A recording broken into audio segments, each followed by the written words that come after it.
किताबें तुम्हारी पढ़ाई के लिए हैं। इस अभी से शादी के समय तुमने मुझे वचन दिया था ना कि तुम पढ़ोगी, तो बस अब से तुम्हारी पढ़ाई शुरू। पर आस पड़ोस में किसी को पता चल गया तो कितनी बदनामी होगी। लोग थू थू करेंगे और देह घर का काम करते हुए शोभा देती है। बाकी सब मैं संभालूंगा। ये सब मैं बाद में देखूंगी। अच्छा सुनिए ना, इसका बुखार तो उतर ही नहीं रहा है। कहाँ गया तुमसे कि अस्पताल में जाकर प्रसव करवा रही हो, पर तुमने मेरी एक ना सुनी। पता है इसी समय माँ और बच्चे का अस्पताल में रहना कितना जरूरी होता है। नहीं जी, ना कोई अच्छा अस्पताल है और ना कोई डॉक्टर।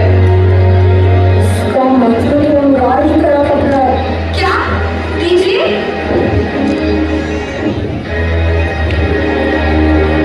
बाला, जल्दी से मेरे चिट्ठू बनाइए।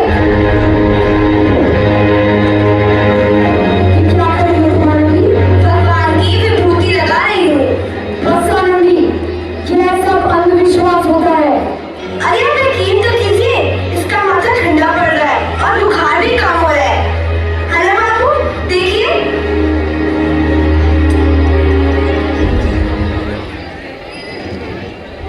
दीजिए।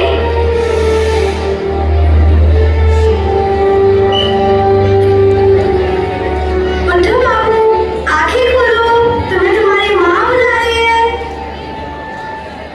आंखें खोलो।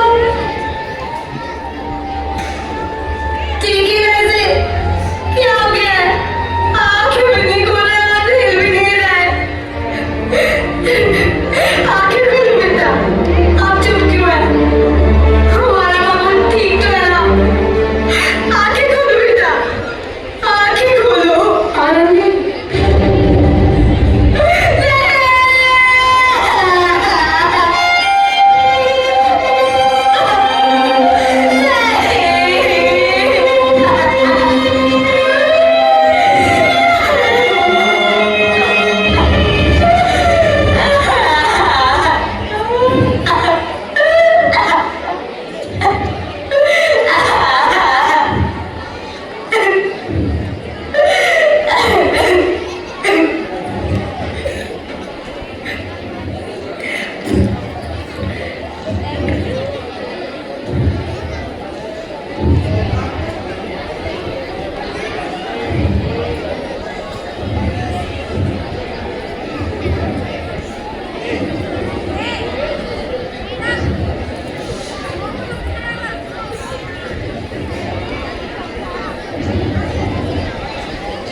आनंदी,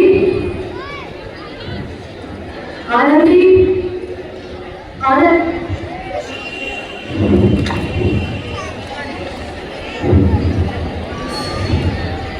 कुछ नहीं है यहाँ आनंदी। भगवान भगवान ने मेरा बच्चा छीन लिया। नहीं, भगवान ने नहीं, तुम्हारी दिल और तुम्हारे आत्मविश्वास ने हमारा बच्चा छीन लिया।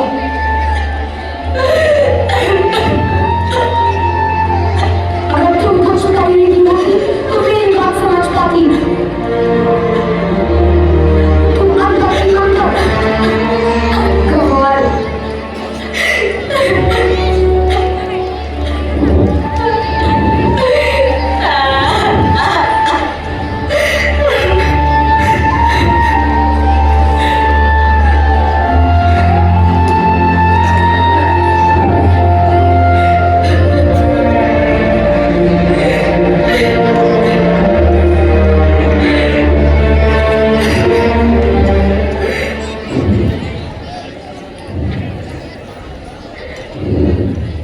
अब मैं अनपढ़ नहीं रहूंगी।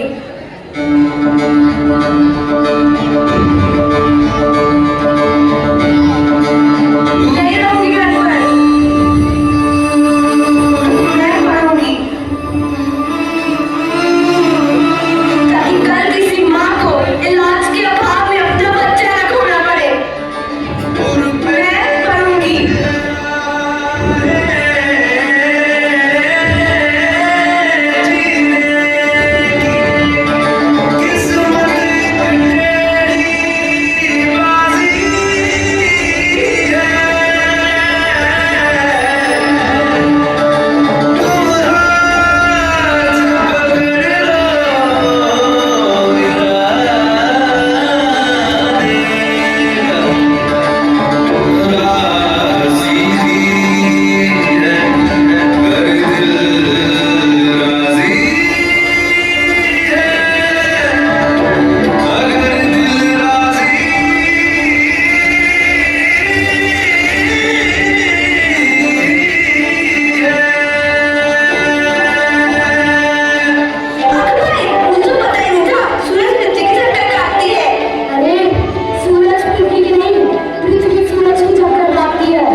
तब पता चलेगा। कलयुग है भैया, कलयुग। इस चक्कर में पूरी दुनिया पाताल लोक में जाएगी। हाँ, क्या हुआ? कुछ बेहतर।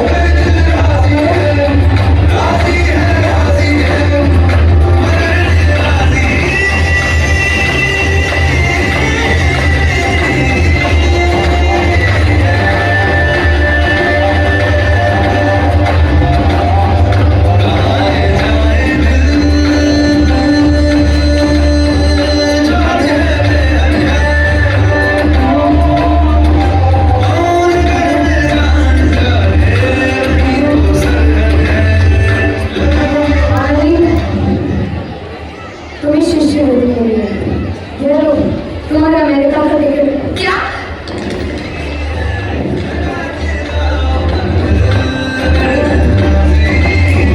पर आप ये सब मैं अकेले कैसे कर पाऊंगी? आनंदी, अपने आप को भी तो कमजोर क्यों समझ रहे हो? कभी तुम्हें पढ़ने लिखने का क्या फायदा? तुम वैसी की गवाह की गवाह।